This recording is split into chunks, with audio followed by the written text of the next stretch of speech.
Hello mga kulot! Happy Fiesta po! Yes, summer is approaching. Fiestas are coming! At nabalitaan nga natin na magfe-fiesta na ang bayan ng San Marcelino. And guess what? They're celebrating Singkamas Festival! Yes mga kulot! Singkamas Festival! One of the grandest and colorful fiesta in the province of Zambales. At syempre, kasama ang Team Kulot ay nagpunta tayo sa bayan ng San Marcelino para personal na tignan ang preparasyon ng kanilang bayan. Mainit ang panahon. Perfect para sa darating na kapistahan. Maliban kasi sa Singkamas ay kaabang-abang din talaga ang kanilang street dancing competition na aabangan sa mga susunod na araw. Hindi ba't kaabang-abang mga kulot? Save the date and enjoy the summer. At matapos nga ang ilang minutong paglilibot, tayo po ay nagtungo sa taas ng munisipyo para personal na makapanayap ang kanilang butihing Vice Mayor, Vice Christopher Gongora. At napag-alaman nga natin, starting February 18, ay simula na ang kanilang kapistahan na aabot hanggang February 25. Narito po si Vice Christopher para personal kayong imbitahan sa kanilang Singkamas Festival.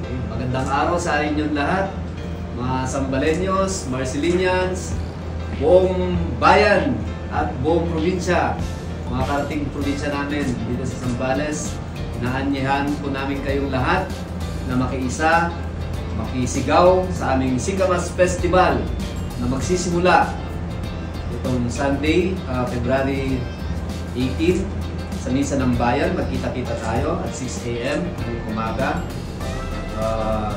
Susundan ito ng pre-pageant ng Monday, February 19, and then February 20, Death and Night or the Cultural Night, and then the NGU or the Gabi ng Tamasang Marcelinians. And sa 22, Balikbayan Night and Grand Ball. And then Friday, magkita-kita ulit tayo sa Grand Coronation Night ng Binibining San Marcelino.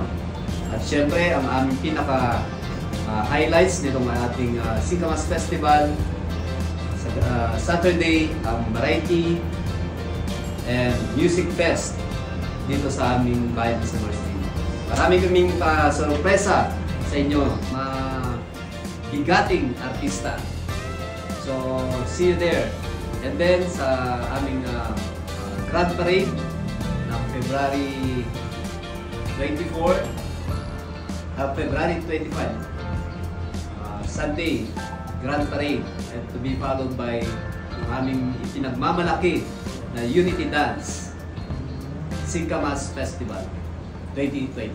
Maraming artista ang aabangan mga kulot. Kaya save the date and enjoy the summer. Matapos nga ang matagumpay na panayam, ay nagpatuloy tayo sa pag-iikot sa bayan ng San Marcelino. At syempre mga kulot, hindi natin pinalampas na mamili ng isang bungkos ng Singkamas bago pa man magkaubusan na perfect sa bagoong alamang. Alam nyo ba mga kulot, ang Singkamas ay mayaman sa minerals, fibers, at antioxidant. Ayos ba mga kulot? What are you waiting for? Mamili na at tikman ang pinagmamalaking Singkamas ng bayan ng San Marcelino. At di dyan na natapos mga kulot. Nag-ikot din tayo sa mga baratilyo. Nakakatuwa lang po mga kulot. Mura na ay masasabi mong quality din. May souvenirs, garments, at di mawawala ang mga pagkain. Food stalls na for sure ay babalik-balikan natin this fiesta. So save the date mga kulot. See you there!